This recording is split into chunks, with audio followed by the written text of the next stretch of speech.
நீங்களே சிந்திச்சு பாருங்க.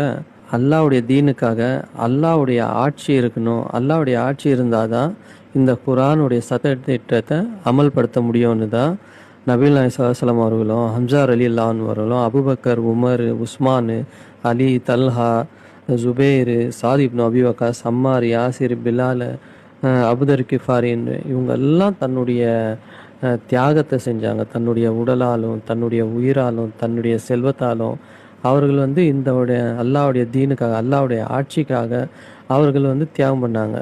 ஜக்காத்து, நோன்பு, ஹஜ்ஜு, தொழுகை இந்த 5 கடமைகள் மாத்திரம் இல்லாமல் அல்லாஹ்வோட ஆட்சி நிர்ணயிக்கணும், அல்லாஹ்வுடைய தீன் இருக்கணும், அதற்காக அவங்க பாடுபட்டாங்க. ஆனால் நம்முடைய இந்த இஸ்லாமிய மக்கள் வெறும் மதம் மாதிரி, ஒரு கொள்கைன்ற மாதிரி, முஸ்லீம்னு வாழ்ந்தால் மட்டும் போதும், இதில் இந்த 5 கடமைகள் மாத்திரம் செஞ்சால் போதும், நம்ம அல்லாஹ் இடத்துல பாஸ் ஆகிடலாம் அப்படின்னு நினச்சிட்டாங்க.